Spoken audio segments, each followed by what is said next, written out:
Well, hello, welcome back to the Life's Good. I'm AJ, this is my channel, and I'm surrounded by plants. Most of my early videos concerned gardening. I do like my plants, vegetables, fruit, flowers, you name it. And I'm sitting here in my front room today and I've got this beautiful orchid sitting here with some wonderful flowers on. This has been blooming for the best part of 2.5 weeks, nearly 3 weeks now. Doing really well, and as you can see there's another stem here coming on, and hopefully I'll get another 1 or 2 blooms on there, and a few other houseplants. In respect of gardening and outdoor areas, I promised you last time that I'd let you have a quick look outside my bungalow to see the lay of the land, as it were, out there. So have a quick look at this. This is my little bungalow, and as you can see it's got a little frontage, small amount of grass here, and a row of daffodils.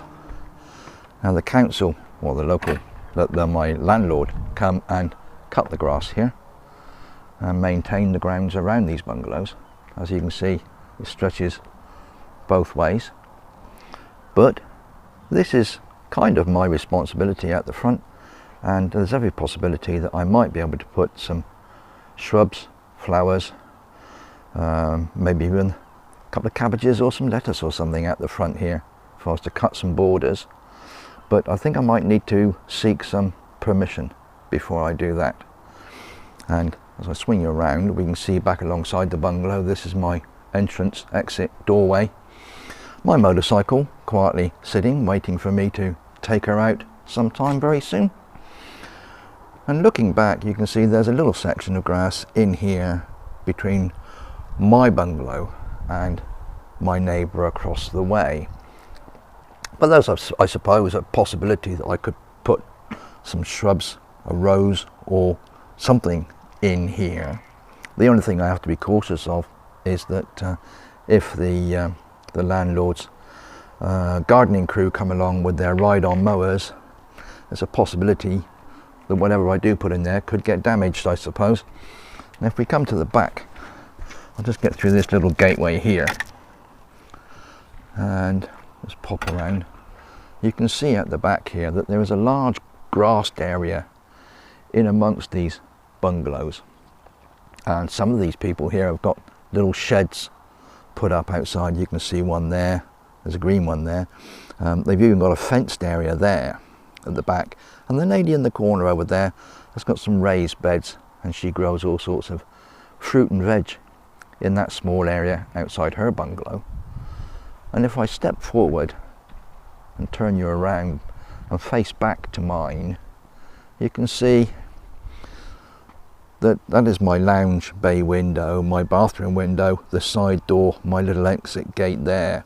But this area here is tantamount to mine, and I've got my washing line set up here. It runs back to the house as a convenient slot to or spot to put my washing out. But there's the possibility I might be able to put something out here. But as you can see, there's not a lot of room, but plenty of room for a few raised beds, maybe a small toolbox or small shed to put my gardening bits and pieces in, or even a small sort of lean-to greenhouse against the wall there. This is the south side of the bungalow. The street on the other side is the north side, so this is the sunny aspect, and a small greenhouse here. Even if I got one of those little sort of cloth and plastic ones, I could grow some tomatoes and a few bits and pieces out the back of here. So there's a few possibilities. As the spring comes on, I will be looking to see what I can do in this area, and maybe even the front of the bungalow when the weather warms up and I can get some plants in. Well, as you can see, I've got a little bit of scope outside for some raised beds, container growing, that sort of thing, even the small greenhouse. So I need to approach the landlord, need to find out exactly what I can and cannot do out there, and as I get some feedback and get some information, I will pass that on to you guys. So you never know, I might be growing again soon. What else has been going on? My favourite football team lost in the cup final at Wembley. Never mind, we live to fight another day. These things happen, it's only a game, isn't it? And the day after they lost, I lost a tooth. I've actually lost one of my front teeth. It wasn't my own, it was on a small plate. The plate snapped, I no longer have a front tooth, and my dentist can't see me until the middle of April. So yeah, crazy days, crazy days. What else has been going on? Hops.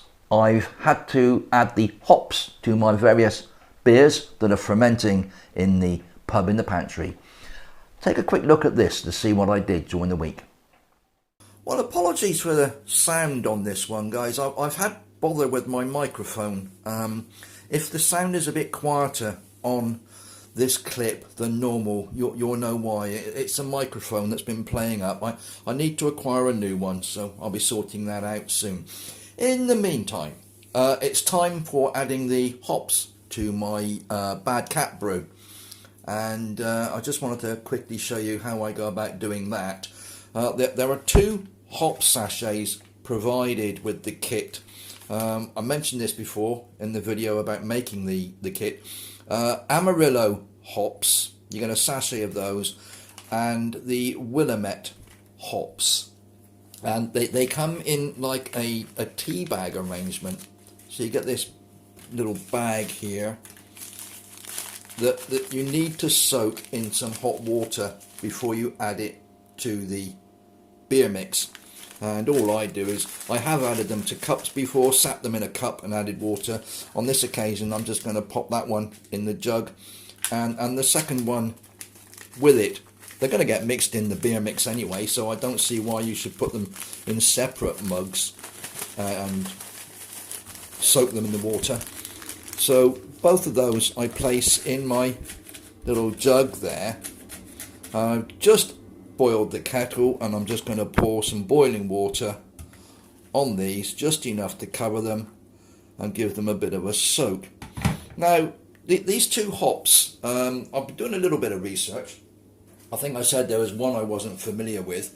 The Willamette hop pellets that you get with this kit, Willamette apparently is used more for its aroma than anything else. Primarily used for aroma. It does provide a sort of spicy and peppery flavour and aroma to the mix, and works very well with darker ales apparently. So the darker beer, akin to the sort of the Muntons that I've got there, the Old English Ale, and similar brews, dark brews, maybe stouts or porters even, the Willamette hops apparently would work very well with those.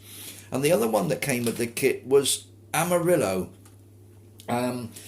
They provide more of a slightly flowery aroma and a sweet citrusy flavour, akin to oranges, I guess. I think I mentioned before, you get this sort of grapefruit stroke orange flavour from some of these hops. And as a late addition to the mix, the Amarillo hops do provide that sort of hint of citrus. They are typically used as a late additive to your beer mix, specifically for the aroma. Almost a sort of spicy, tropical aroma, I would guess, from these. So that's what they're suitable for. Now I've just noticed that the bags are soaking up the water very quickly, so I'm just going to add a little drop more to that and let them soak a little while longer. What you do is you soak them and then you add the whole jug full of liquid and the bags to the beer several days before putting it into your keg or your bottles, whichever way you're going to be storing your beer. I always use kegs. I have tried bottles before. I haven't found them very successful, and they're quite time consuming by the time you clean them, sterilise them, decanted the beer in them, added a bit of sugar to each bottle and capped them and so on. I do find the keg much more convenient, and it's much nicer to go to a keg with a glass and just fill your glass with what you need, turn the tap off and go and sit and relax and enjoy your beer without the need for opening bottles, storing empty bottles and re-cleaning bottles and so on and so forth. So the keg's my vessel of choice.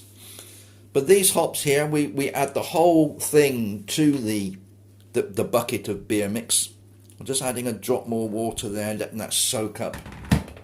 Now you put the whole thing, the water, the bag, everything in this jug goes straight into the bucket. So there you have it. This is all ready now. Once that's soaked a little while longer, I'll be dumping these into the bucket, and in a few days time I'll be siphoning that beer mix into my keg.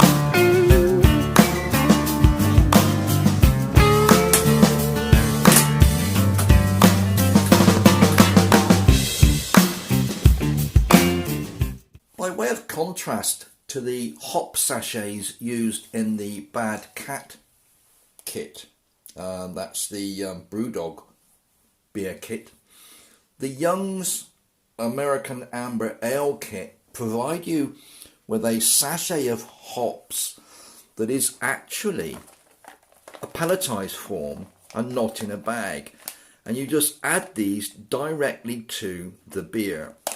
They don't actually tell you what hops are in there. It just says 100 grams hop pellets American Amber Ale. So they're a blend.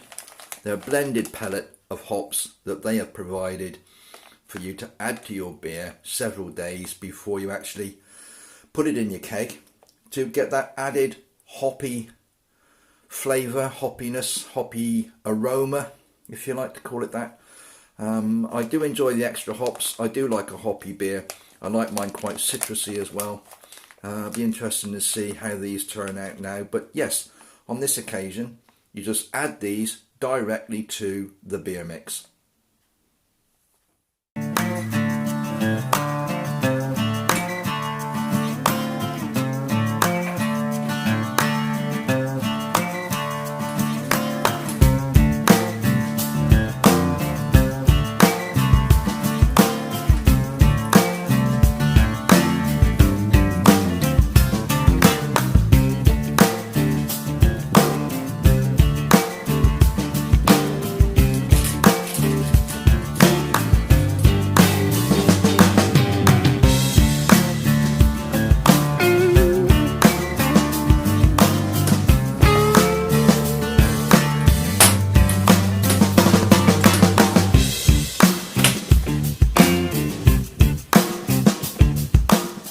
Well, that's about it for today, guys. It's been a busy week, a bit of a strange one, one way or another.